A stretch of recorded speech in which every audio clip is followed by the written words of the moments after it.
설교 자료 드렸는데 같이 한번 보도록 하겠습니다. 오늘 말씀도 굉장히 중요한 메시지가 될 것입니다. 지난 시간과 연결이 되는 말씀인데 한번 같이 보도록 하겠습니다.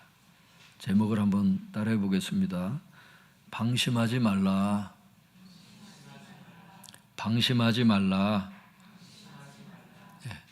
방심하지 말라, 이런 제목으로 하나님의 말씀을 전하도록 하겠습니다.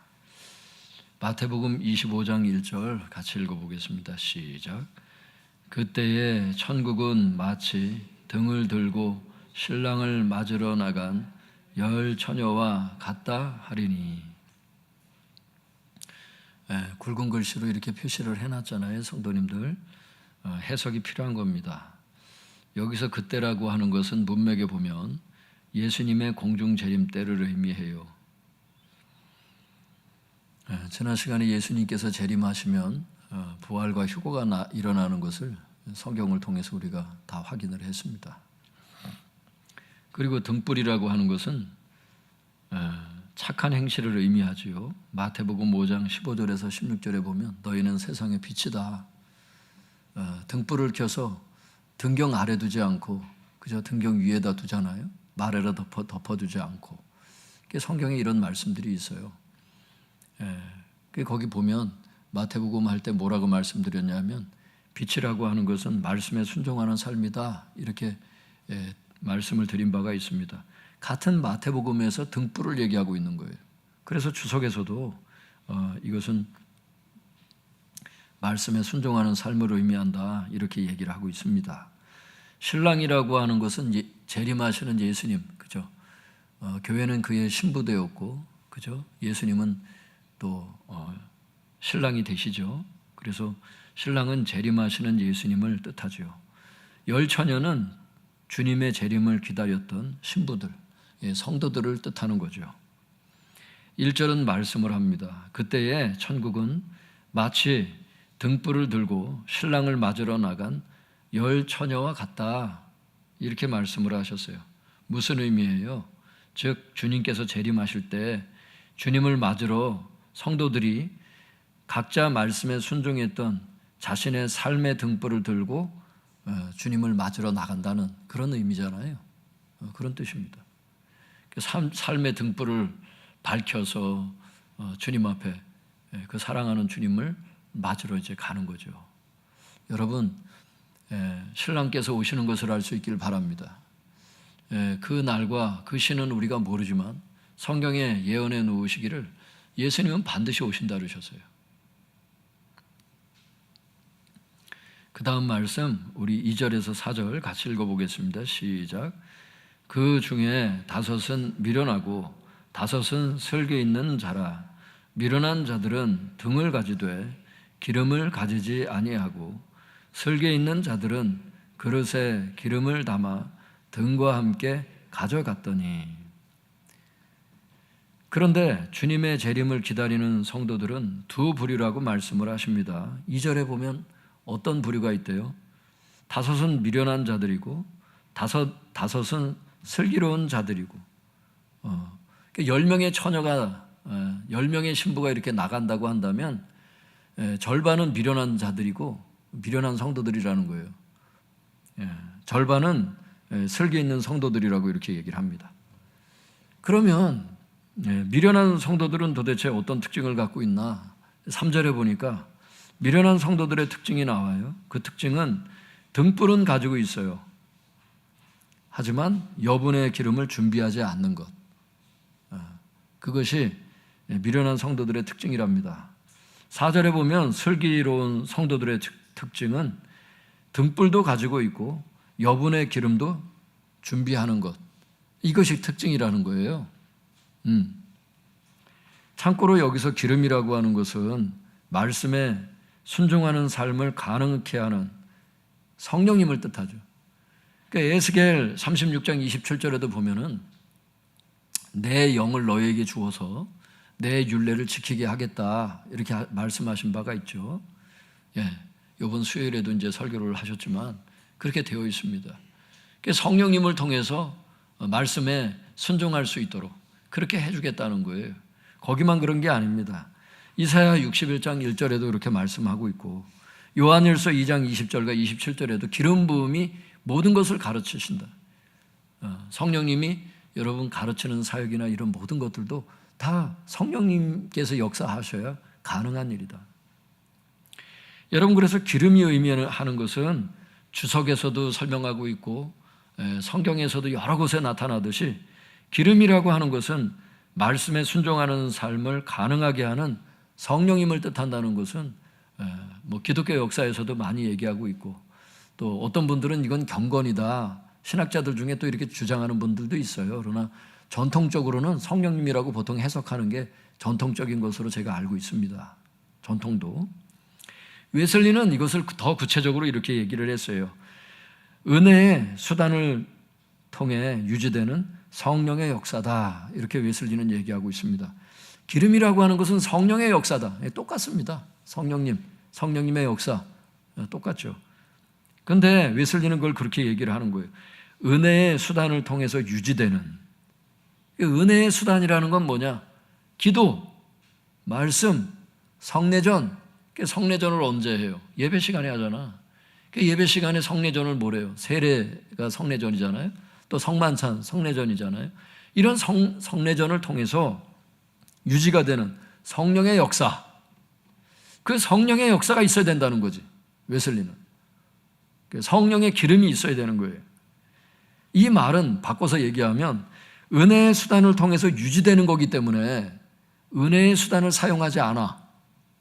기도도 안 해, 말씀도 안 봐, 여러분들처럼 이렇게 나오셔서 설교도 안 들어, 예배도 참석도 안 해, 성례전에 성례전도 안 해, 세례도 안 받고, 교회를 다녀도 도대체 교회를 다니는 사람인지 안 다니는 사람인지, 세례도 안 받고 성만찬도 안 받고, 은혜의 수단을 다 끊어놓으면 은혜의 수단을 통해서 유지가 되는 성령의 역사인데, 은혜의 수단을 다 끊어놓으면 도대체 모르다가 성령의 역사의 그 현장에 있겠느냐? 안 된다는 겁니다. 그 웨슬리는 나중에 뒷장에서도 얘기하지만 성령의 은혜는 실제이지만 기도와 말씀 안에 거하지 않으면 소멸될 수 있다, 이렇게 얘기를 하는 겁니다. 성령의 은혜의 역사가. 데살로니가전서 5장 19절에도 성령을 소멸하지 말며 이렇게 말씀을 하시는 거죠. 갑자기 구원이 취소되고 이런 건 아니겠지만 분명히 성령의 역사가 충만한 때가 있고 충만하지 않은 때가 있고, 여러분 인정할 건 인정해야 된다고 저는 생각을 해요. 그 웨슬리 말에 의하면 은혜의 수단을 통해서 유지되는 성령의 역사인데 그걸 떠나서는 소멸될 수 있다는 겁니다. 성경도 그렇게 얘기하고 있고, 왜 준비하지 못한 사람도 실제 절반이 있고 절반은 또 준비를 했고, 이렇게 돼 있잖아요, 여러분. 성경도 그렇게 얘기하고 있기 때문에. 어쨌든 기름을 준비한 사람이 있고 기름을 준비하지 않은 사람이 있고, 기름이 계속 준비가 되면 그 심지에서 등불이 계속 빛날 것이고, 다시 말해서 말씀에 순종하는 삶이 계속 타오르게 될 것이고, 기름이 없으면 심지가 꺼지겠죠. 다시 말해서 말씀에 순종하는 삶이 안 되겠죠. 더 이상 사역도 안 되고 아무것도 안 될 겁니다, 아마. 가장 중요한 게 뭐라는 거예요? 등불을 켜는 건데 그 원인이 되는 기름이 없으면 안 된다는 겁니다. 기름을 준비한 사람들은 슬기로운 성도들이고, 여분의 기름을 준비하지 않은 그런 성도님들은 미련한 자들이고, 여기 그렇게 나와요. 왜? 나중에 미련한 자들이 주여 주여 문을 열어주소서 주님을 부르는 게 나오거든. 어디 나와요? 11절에 나오잖아요. 주여 주여 우리에게 열어주소서. 주님을 알았던 사람들이라니까. 그리고 등불을 켜고 있었대잖아. 한때는 순종했던 사람들이라는 걸 알 수 있어요. 성령 충만을 위해서 기도하지 않고 성령 충만을 받기 위해서 말씀 생활 안 했던, 예배 생활 안 했던 그런 사람들임을 알 수가 있어요. 마지막 때는 이게 확 드러날 겁니다. 예수님께서 오실 때 누가 성령 충만한 성도인지 확 드러날 거예요. 두려운 얘기입니다. 무늬만 크리스찬이어서는 안 되는 시대가 와. 이제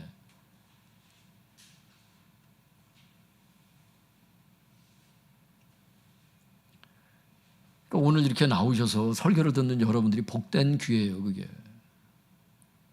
준비할 시간을 주시는 거 아니에요. 지금 정신을 차릴 수 있는, 방심하지 말라가 오늘 제목인데 방심하지 않도록 지금 해주시는 거 아닙니까? 그러니까 이 사람들은 방심을 했거든. 이따 보면 알지만 방심을 해서 이래요. 자긴 충만할 줄 알았거든. 늘 주님 오실 때 그때만 그냥 반짝 그냥 충만하면 될 줄 알고 안 되는 거거든요. 그게 언제 오실 줄 알아. 늘 준비되어 있어야 되는데 오늘 저녁이라도 당장 오늘 집에 가서 잠자고 있는 사이에 새벽에 오실 수도 있어요. 성도님들, 말씀의 등불이 지금 내가 켜져 있는 거예요. 지금 순종의 등불이. 그 등불 없으면 주님 맞으러 못 간다는 거니까. 성도님들, 지난주에 우리가 주님의 재림에 대해서 얘기를 하면서 어떤 사람 보호해 주신대요? 7년 대환란 인내의 말씀에 순종한 자들 보호해 주시겠다고 말씀하셨잖아요. 면제가 아니라 보호라고 지난 시간에 했던 거 기억나세요? 예. 말씀 순종의 삶에 대해서 결국 얘기하시는 거 아니야. 그 사람들 주님 앞에 모아놓겠다고, 부활 휴거 되게 하겠다고, 그 메시지였잖아요. 그게 구체적으로 어떻게 준비할 수 있는지가 오늘 메시지인 거예요. 그건 뭐냐? 웨슬리 신학에서는 그게 은혜의 수단을 통해서 유지되는 성령의 역사가 있어야 된다는 거예요. 그래야 등불을 밝힐 수 있다는 겁니다. 말씀에 순종할 수 있다는 뜻이죠. 예수님께서 이제 재림하셔서 어떤 현상이 벌어지는지 6절에서 12절에 이제 말씀하고 있거든요. 우리 다 같이 읽어보겠습니다. 제가 한 절, 여러분들이 한 절 교독하겠습니다. 6절부터 12절입니다. 제가 먼저 읽겠습니다. 밤중에 소리가 나되 보라, 신랑이로다, 맞으러 나오라 하매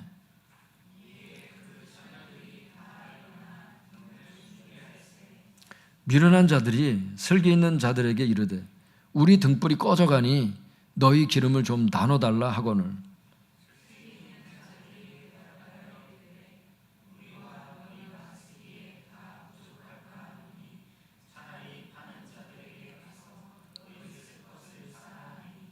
그들이 살아간 사이에 신랑이 오므로 준비하였던 자들은 함께 혼인잔치에 들어가고 문은 닫힌지라.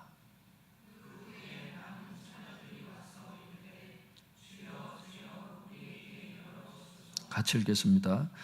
대답하여 이르되 진실로 너희에게 이르노니 내가 너희를 알지 못하노라 하였느니라.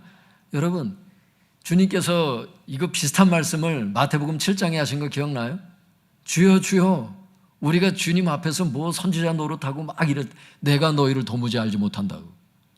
근데 그 앞에 얘기가 뭐였어요? 아버지의 뜻대로 행하는 자라야 천국에 들어가리라 하신 다음에 이런 일이 벌어진다 그랬잖아. 아버지의 뜻이 뭔데? 말씀에 순종하는 삶. 아버지 뜻대로 행하는 자라야 천국에 들어가리라 하시고서 그 얘기 하셨는데 이 똑같은 내용을 보면 똑같은 내용이에요. 이게 모르겠다고 그럴 거라는 거예요. 등불 꺼진 사람들. 주님 열어달라는 거예요. 혼인잔치 문이 닫혀서 다시는 열리지 않는, 혼인잔치의 문이 딱 한 번만 열리는 거예요. 주님께서 재림하실 때 부활 휴거돼서 주님 앞에, 그 앞에 모임에 대하여 지난 시간에 우리 나눴잖아요. 예, 딱 한 번의 기회.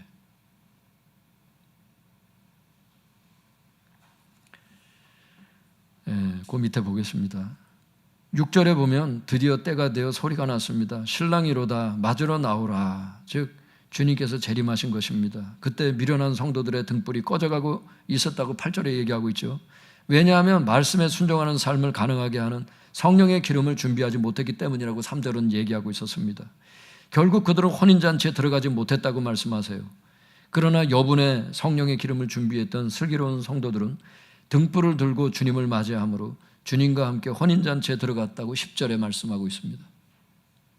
이게 결론이에요. 그 다음 장 한번 같이 보겠습니다.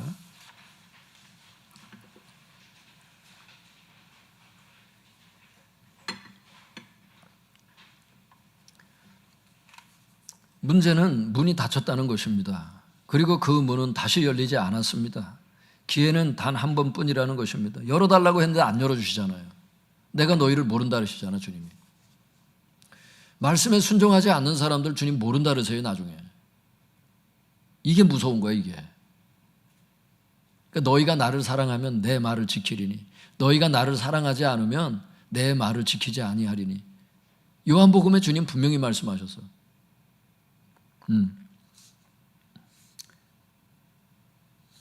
네, 그런 게 있습니다. 문은 다시 열리지 않죠. 기회는 단 한 번뿐이라고 말씀하시는 거죠. 그러므로 주님은 이렇게 말씀을 하십니다. 13절 같이 결론의 말씀인데요. 한번 읽어보겠습니다. 시작.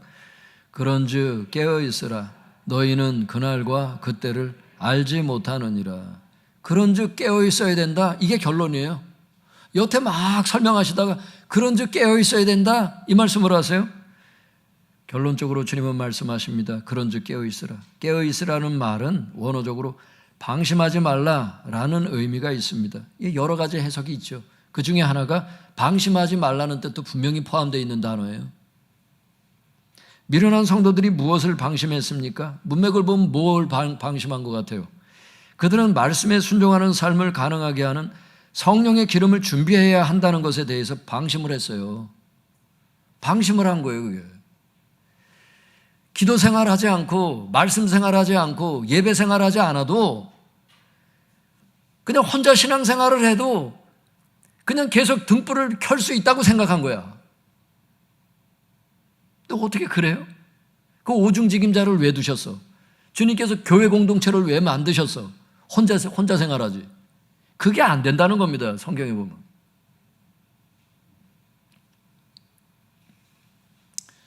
미련한 성도들이 그걸 방심했다는 것을 본문을 통해서 알 수 있어요. 주님께서 그런즉 깨어있으라, 그런즉 방심하지 말아라, 이런 뜻이니까. 방심했다는 뜻이지. 방심하지 않은 성도들은 슬기로운 성도들이 됐을 것이고, 방심했던 성도들은 미련한 다섯 처녀가 됐을 것이고, 그렇게 되는 겁니다. 뭐가 지혜라는 거예요? 뭐가 미련하다는 거예요, 도대체? 기도 생활, 말씀 생활, 성례전, 이런 은혜의 수단을 통해서 성령의 역사를 유지하고 있는 그 성도가 지혜 있는 성도라는 거예요. 그런 성도가 미련하지 않는 성도라는 겁니다. 그래서 경성에서 그런 부모들은 자식들도 기도시켜요. 그런 부모들은 열심히 가르친다고. 그냥 내깔려두면 큰일 나요, 성도님들. 아무도 내 자식의 영혼을 책임을 안 져. 학교 선생님이 대학은 보낼 수 있고 학원 선생님들이 대학을 보낼 수 있는지 몰라도 천국에 보낼 수는 없어. 왜? 주로 얘기하는 게 설교는 아니잖아요, 거기는. 누가 영혼을 위해서 울어요? 누가 영혼을 양육해요? 누가 이런 얘기를 해줍니까? 휴가 될 수 있는 방법을 누가 얘기를 해줘요? 부활될 수 있는 방법을 누가 얘기를 해줘요? 주님께서 안다라고 인정할 수 있는 사람이 되라, 이런 얘기를 누가 해줍니까? 슬기로운 부모가 되셔서 또 슬기로운 성도가 되셔서 내 영혼도 준비되고 내 가족들도 준비를 하시고, 할렐루야, 이런 배필감을 만날 수 있길 바랍니다. 이런 배필감들을 만나셔야 돼, 결혼하더라도. 자녀들 결혼을 위해서도 중보기도 하시고 하나님께서 외면치 않으실 줄로 믿습니다. 그 밑에 볼까요? 본문에 보면 그들도 한때는 주님의 재림을 기다리며 등불 켜고 기다렸었잖아요. 미련한 다섯 처녀도 한때는 주님의 재림을 기다리며 한때는 말씀에 순종하는 삶을 살았던 자들임을 알 수 있습니다. 그러나 주님께서 재림하실 때 그들은 성령의 기름이 떨어져서 더 이상 순종의 삶을 살지 않는 자들이 된 것입니다. 그런 영적 상태가 된 거예요. 결국 그들은 주님께서 재림하실 때 휴거되지 못하고 혼인잔치에 들어가지 못했음을 알 수 있어요. 그러므로 주님은 미련한 성도들처럼 방심하지 말라고 오늘날 모든 성도들에게 말씀을 하고 있는 거죠. 성경에 기록해놓고. 누가복음 11장 13절 같이 읽어보겠습니다. 시작. 너희가 악할지라도 좋은 것을 자식에게 줄 알거든 하물며 너희 하늘 아버지께서 구하는 자에게 성령을 주시지 않겠느냐 하시니라.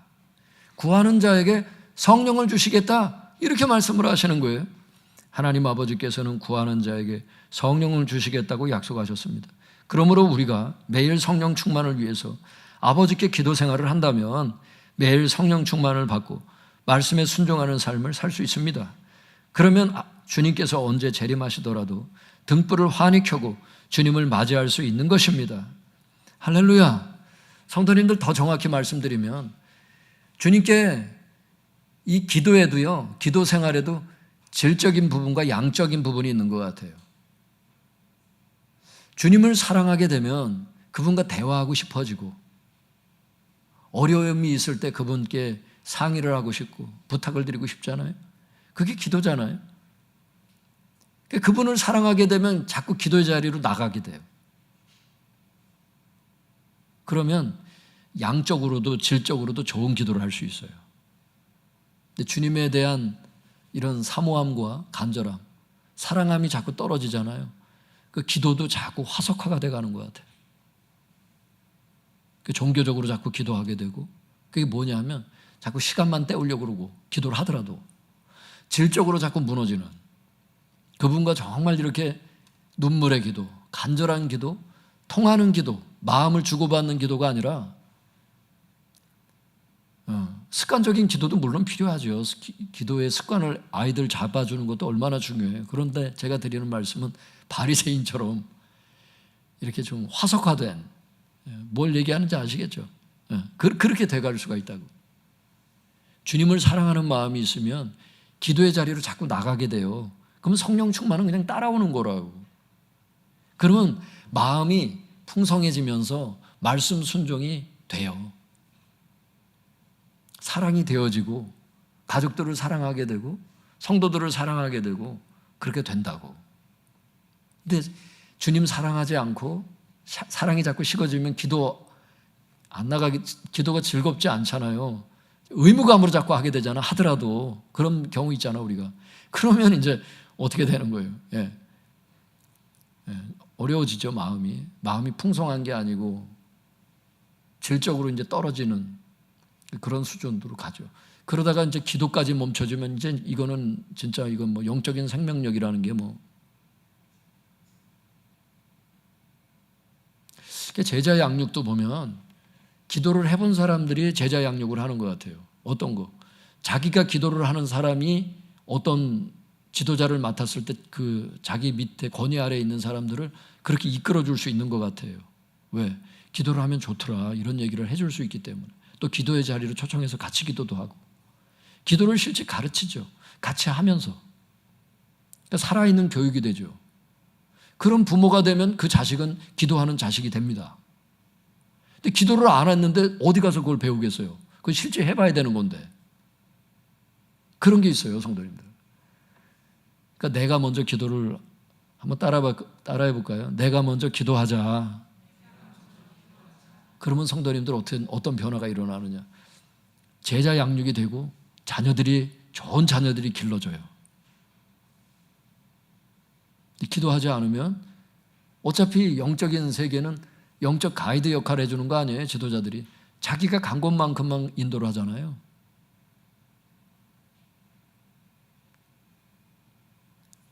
성령님께서 물론 모든 것들을 다 인도하시겠지만 분명히 지도자들도 사용하시는 것도 맞지 않습니까? 성경에 보면. 그러니까 나 자신, 내 영혼부터 사랑할 수 있기를 바랍니다. 그 밑에 보겠습니다. 또한 에베소서 5장 18절에서 20절에 보면 성령 충만을 받으라 얘기를 하면서 성령 충만을 받으면 시와 찬미와 노래를 부르게 되고 감사 생활하게 된다, 그게 나와요. 골로새서 3장 16절에 보면은 말씀이 풍성하게 되면은 시와 찬미와 노래를 하게 되고 감사 생활하게 된다, 이렇게 나와요. 똑같이 바울이 지은 겁니다. 그랬는데 비교를 해보면 성령 충만의 결과와 말씀 충만의 결과가 동일함을 알 수 있어요. 그래서 학자들은 이걸 뭐라 그러냐면 말씀 충만이고 성령 충만이라는 걸 증거하는 구절이라는 겁니다. 바라기는 매일 말씀 생활을 통해서 매일 성령 충만을 받으시길 바랍니다. 그래서 주님께서 언제 재림하시더라도 등불을 환히 켜고 주님을 맞이할 수 있기를 바랍니다. 성도님들, 이거는 뭐 어디 가서 우리가 자신 있게 얘기할 수 있는 거잖아요. 우리가 성경을 읽다가 은혜를 받을 때 어떻게 돼요? 마음이 또 풍성해지죠. 기도가 질적으로 양쪽으로 충만할 때 마음이 성령으로 충만해지는 것처럼 말씀의 은혜를 받을 때 또 마음에 은혜가 충만해서 성령이 충만해진다고. 그러면 어떻게 돼요? 삶이 즐겁고 여유가 있어요. 그죠? 원수 안 맺고 말씀 순종이 되어지고 등불이 그냥 켜진다고. 여러분, 말씀 충만, 기도 충만입니다. 그게 성령 충만이에요. 또 예배 충만히 드리시고 성례전이니까, 은혜의 수단이니까. 믿습니까?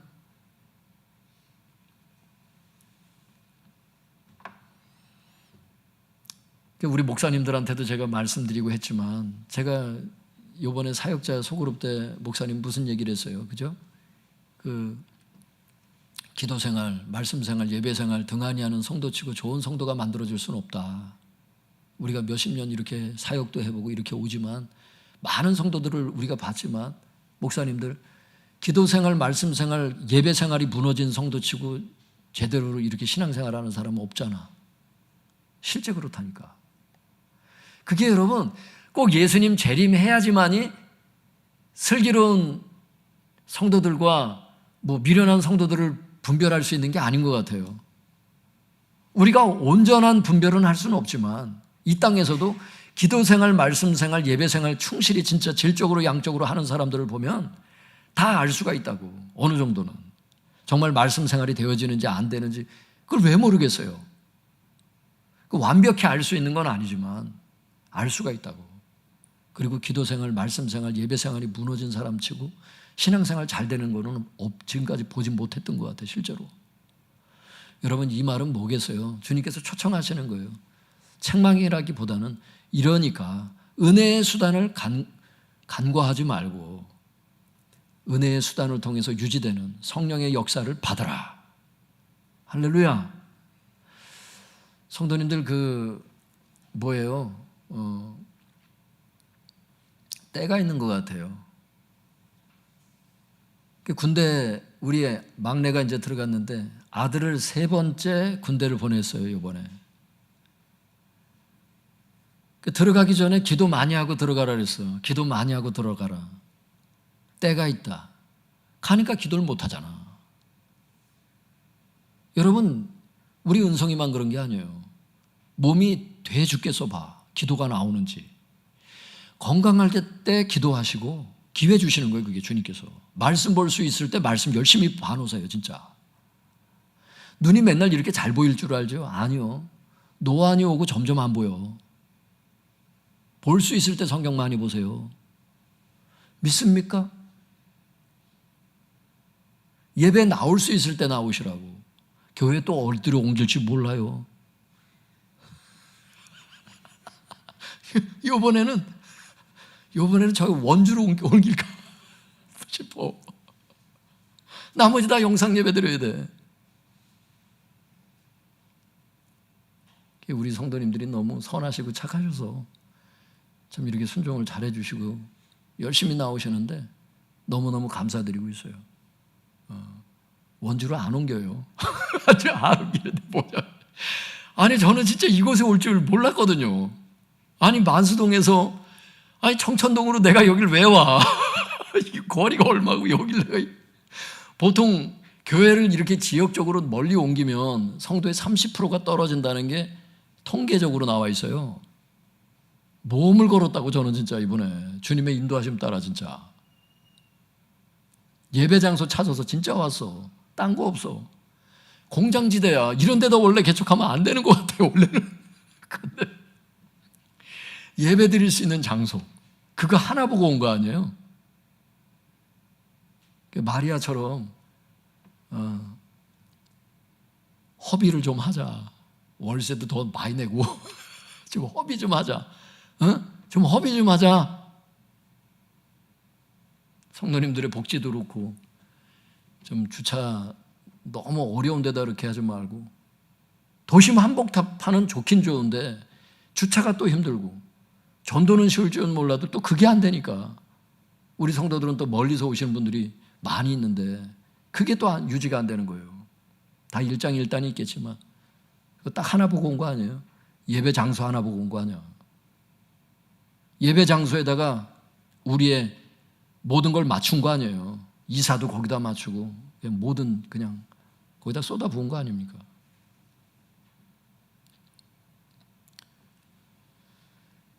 때가 있다는 거예요. 그러니까 만수동에 있었을 때 열심히 나오고 또 청천동에 있을 때 또 열심히 나오고 이러셔야 돼. 어떤 사람은 주님께서 가까이 보내주시는데도 더 안 나와. 이러면 이러면 안 되는 거예요. 기회를 주실 때 그걸 잘 잡아야 된다. 때가 있더라고요, 성도님들. 나중에 나오고 싶어도요, 너무 사람이 늙잖아. 그럼 못 나올 때가 있어요. 다리가 움직여야 나오지. 다리가 후들후들 거리고 차에서 내리다가 막 엎어질 수도 있는데 사람이. 그럴 수 있어요, 성도님들. 있을 때 열심히 나오셔서 영혼 준비하세요. 믿습니까? 저는 부모님들 가운데 누가 아프세요? 뭐 기도해 주세요. 뭐 누가 어떻게 됐어요? 저는 기도하는 것 중에 하나가 이거예요. 성도님들의 부모님을 놓고 기도할 때 그 영혼을 준비시켜 주세요. 저는 그 기도를 해.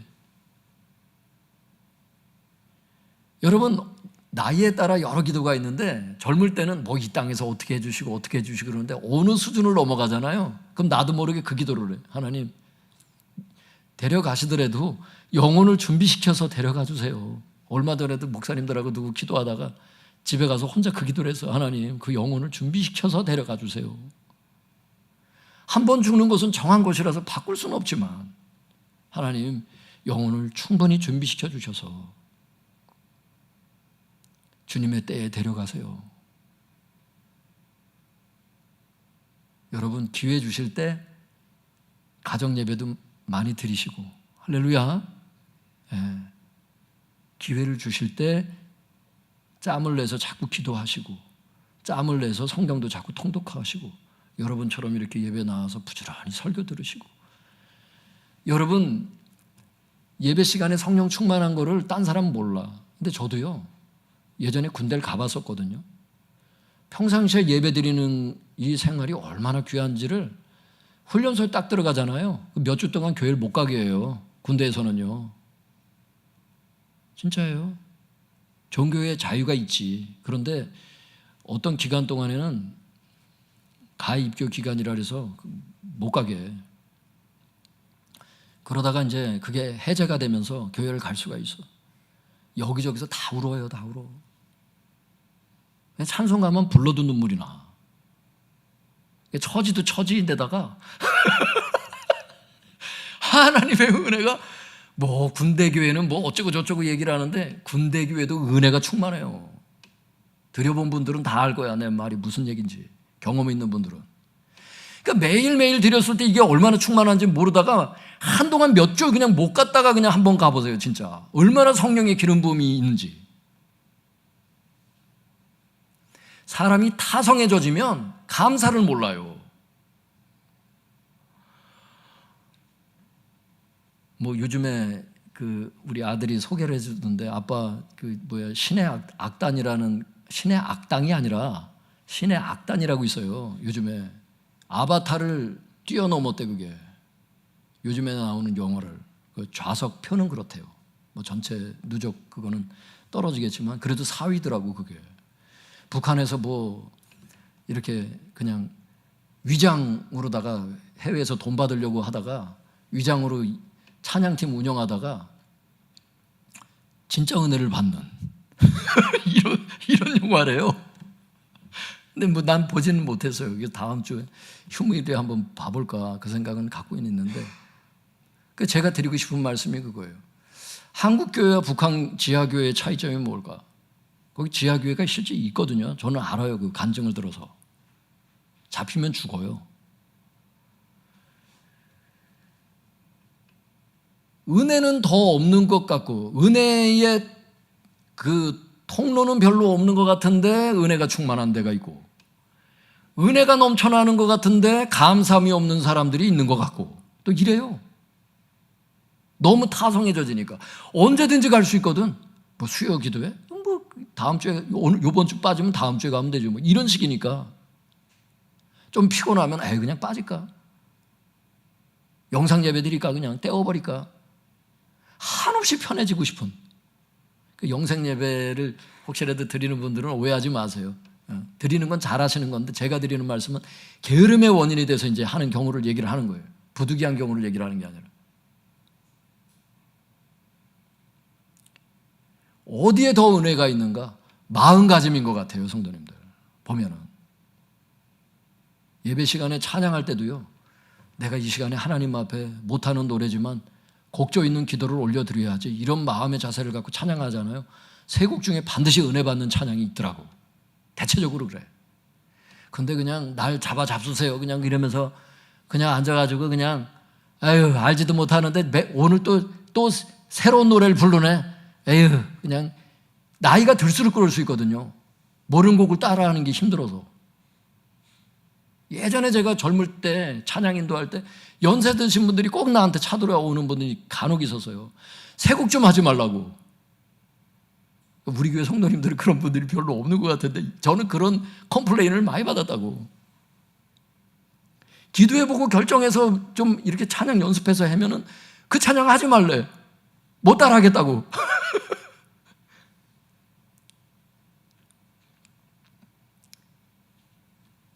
새 곡도 자꾸 하면 은혜 되고 새 노래로 찬양하고 그러면 좋은데 나도 모르게 자꾸 타성에 젖은 거 내가 좋아하는 곡만 하길 원하고 자꾸 이러다 보면 자꾸 사람을 논단하고 비판하게 되고 자꾸 감사함으로 찬양을 하는 게 아니라 또 그런 측면도 있을 수 있더라고요. 어떤 분의 경우는 보니까. 한번 따라해 볼까요? 범사에 감사하자. 범사에 감사하자. 앞에서 이렇게 찬양하기 위해서 찬양팀이 얼마나 애를 씁니까? 악기팀들 막 연습하시고 2번 연습한 것뿐만 아니라 나머지 시간도 연습하는 시간들이 있잖아요. 애들도 막 뭐 반주 같은 거 할 때 어때요? 이어폰 꽂고서 또 다른 분들은 어떻게 반주하는지 연구하기도 하고 이런 식으로 쳐볼까 저런 식으로 쳐볼까 이런 모든 것들이 조화가 일어나서 또 컨티가 짜지면 찬양 인도자들은 또 다 보내서 또 연습 시간 가져서 컨티 짜기까지 또 기도해보고 본인이 또 찬양해보고 다 연습을 해보고 모든 거를 해보는 거 아니에요. 이런 찬양팀이 어디 있어? 저는 가끔가다 이렇게 그 집에 가서 이렇게 찬양팀 이렇게 듣거나 그럴 때 참 은혜스러움을 느껴요. 우리 교회 찬양팀이 굉장히 은혜스럽더라고. 기도하고 쓰고 연습을 해서 이렇게 그렇군가 봐. 성령의 역사하심을 느껴요.